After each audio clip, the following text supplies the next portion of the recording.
ॐ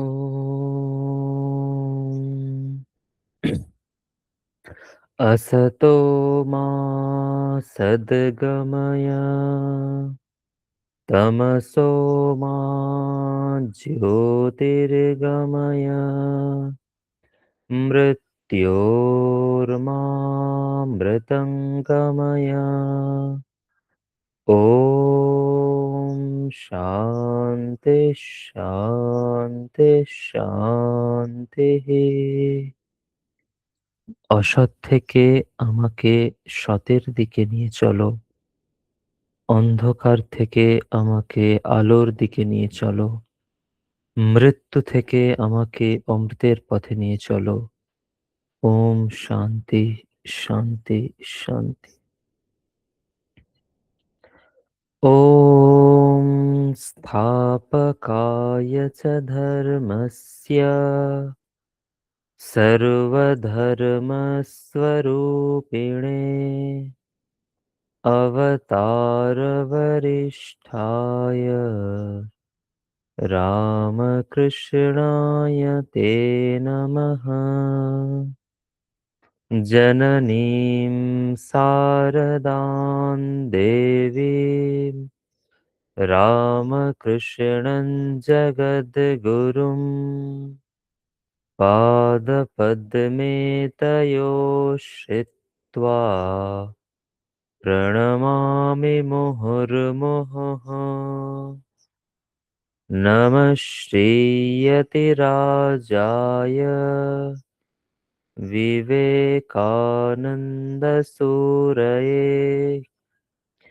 सच्चित्सुखस्वरूपाय स्वामिने तापहारिणे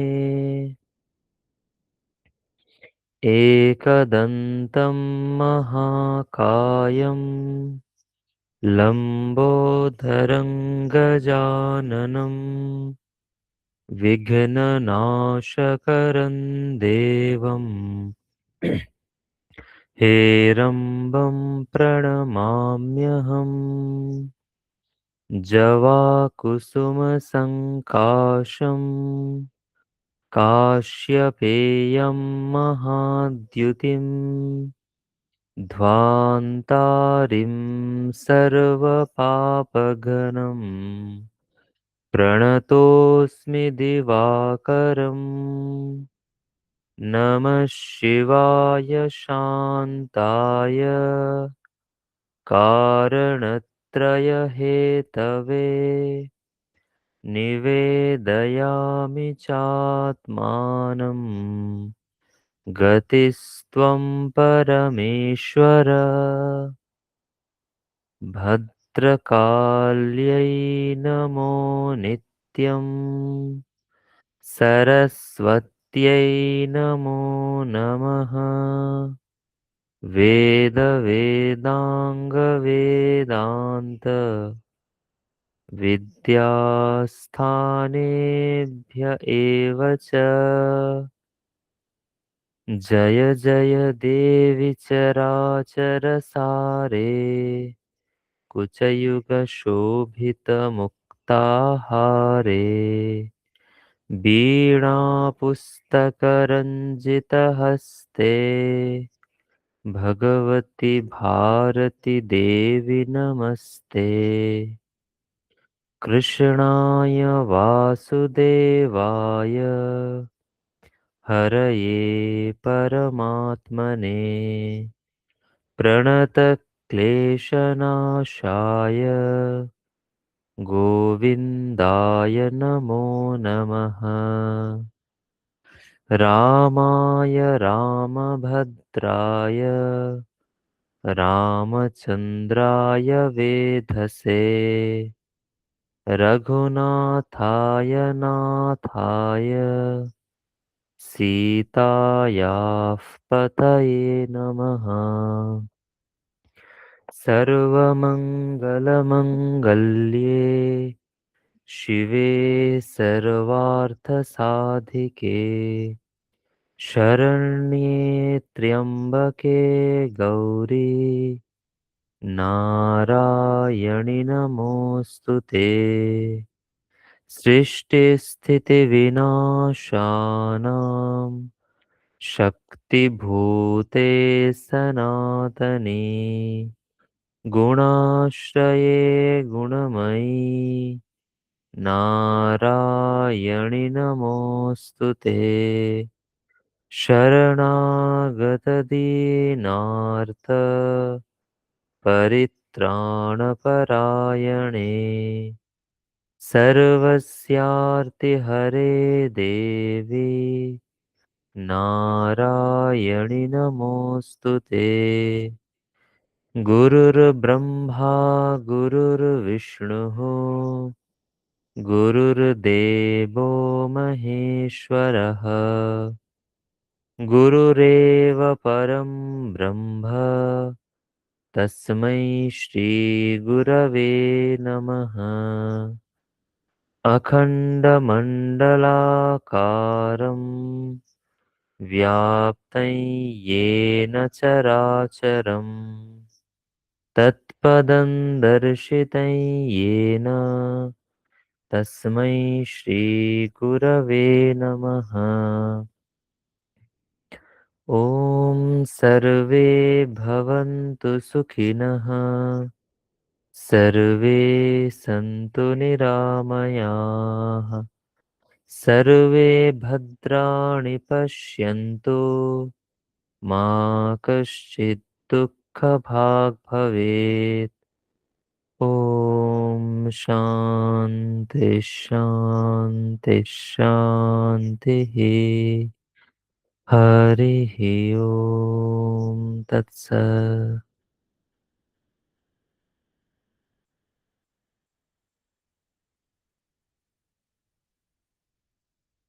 শ্রীমদ্ ভগবদ গীতা অষ্টম অধ্যায় 15 নম্বর শ্লোক থেকে।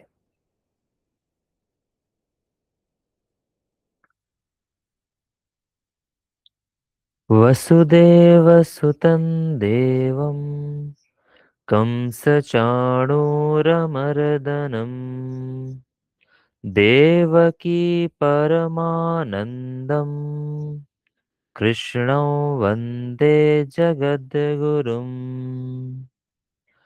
मामुपेत्य पुनर्जन्म दुःखालयमशाश्वतम् नाप्नुवन्ति महात्मानः संसिद्धिं परमाङ्गताः। आब्रह्मभुवनाल्लोका पुनरावर्तिनोऽर्जुन मामुपेत्य पुनर्जन्म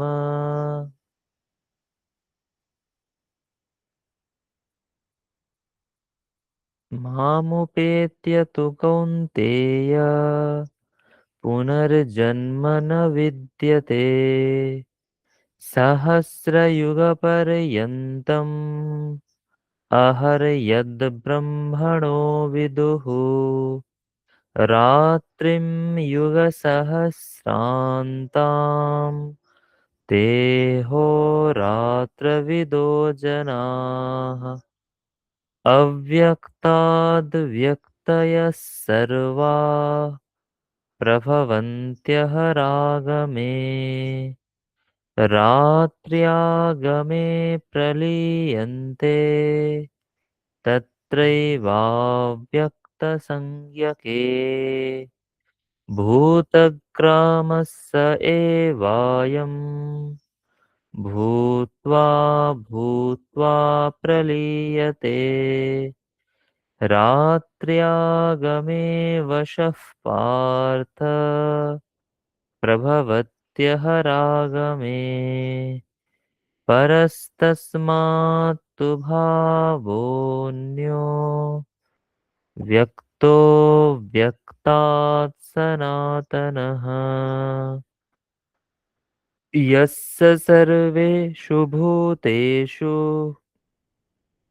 नश्यत्सु न विनश्यति अव्यक्तोऽक्षर इत्युक्तः तमाहुः परमां गतिम् यं प्राप्य न निवर्तन्ते तद्धाम परमं मम पुरुषः स परः पार्थ भक्त्या लभ्यस्त्वनन्यया यस्यान्तस्थानि भूतानि येन सर्वमिदं ततम् यत्र काले त्वनावृत्तिम् आवृत्तिं चैव योगिनः प्रयाता यान्ति तं कालम् वक्ष्यामि भरतर्षभ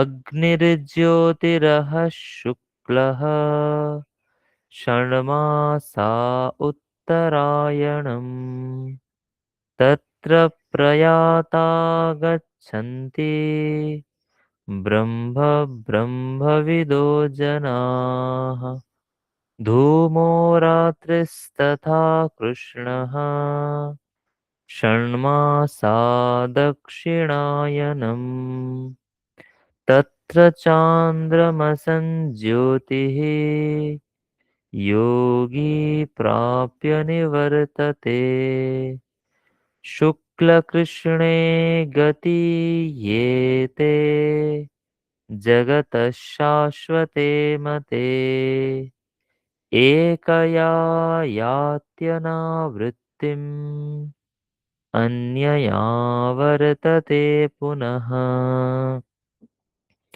नैते स्थिते पार्थ जानन् योगी मुह्यति कश्चन तस्मात् सर्वेषु कालेषु योगयुक्तो भवार्जुन वेदेषु यज्ञेषु तपस्सु चैव दानेषु यत् पुण्यफलं प्रदिष्टम् अत्येति तत्सर्वमिदं विदित्वा योगी परं स्थानमुपैति चाद्यम् ॐ तत्सदिति श्रीमद्भगवद्गीतासु उपनिषत्सु ब्रह्मविद्यायां योगशास्त्रे श्रीकृष्णार्जुनसंवादे अक्षरब्रह्मयोगो नाम अष्टमोऽध्यायः।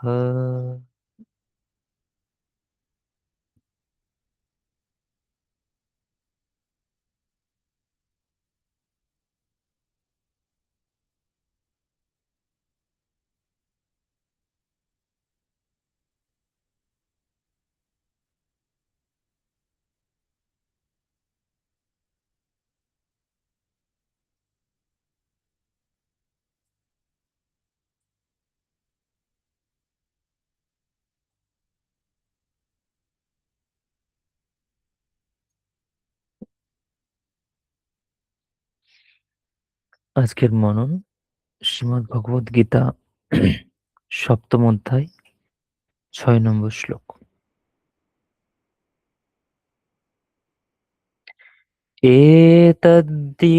एतद्योनीनि भूतानि सर्वाणीत्युपधारय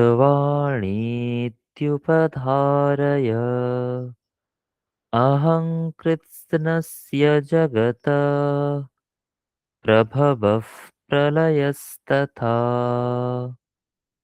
एतद्योनीनि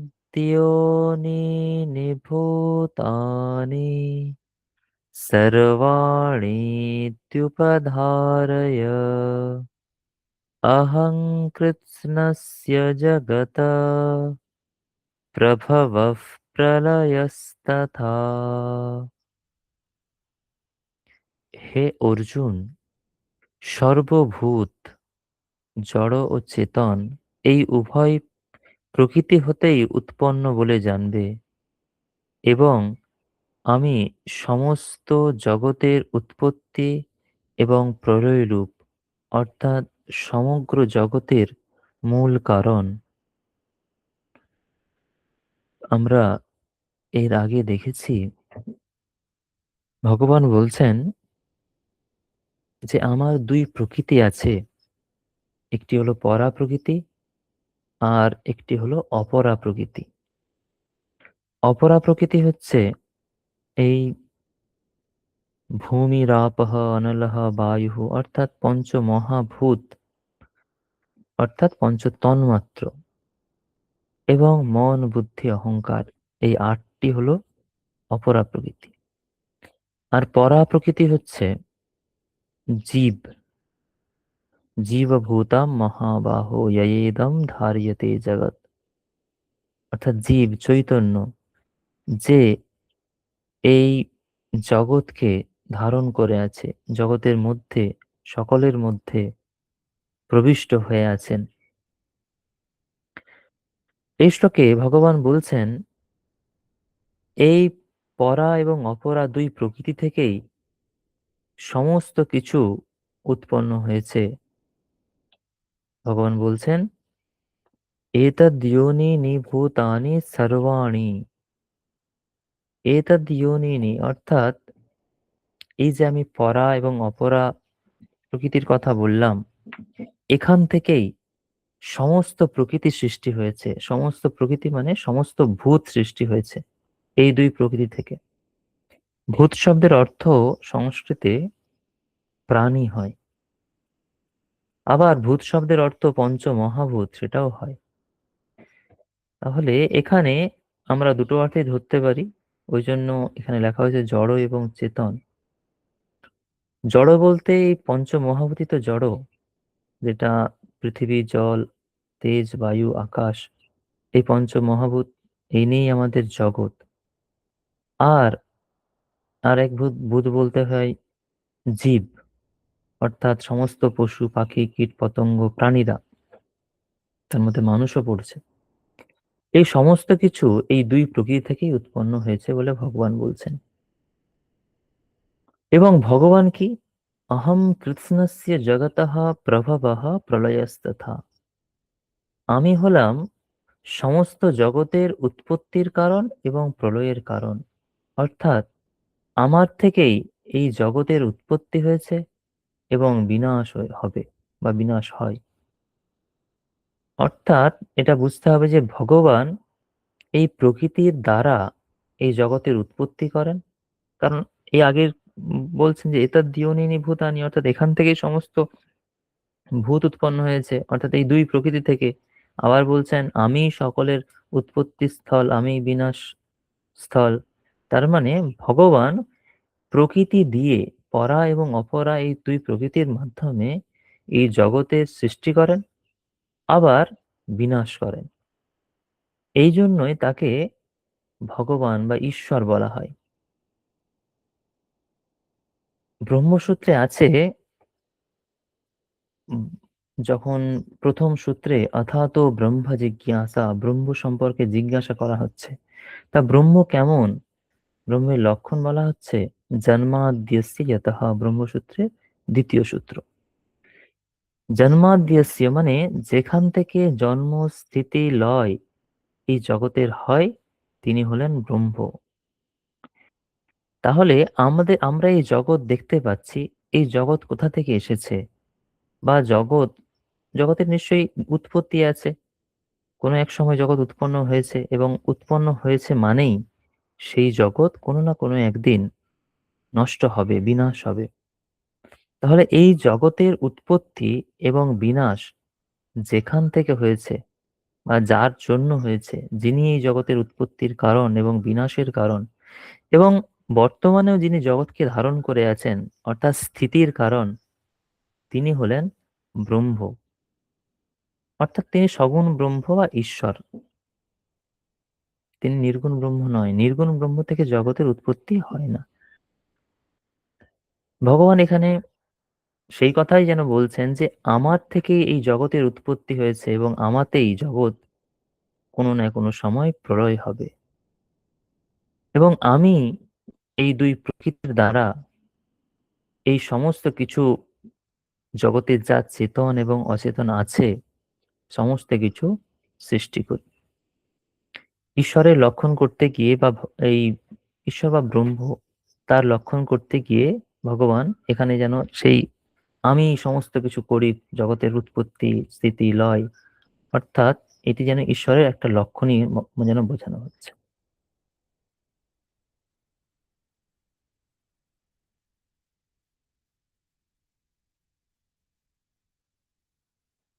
আমরা আজকের মনন এখানেই শেষ করছি। আপনারা আপনাদের সকালের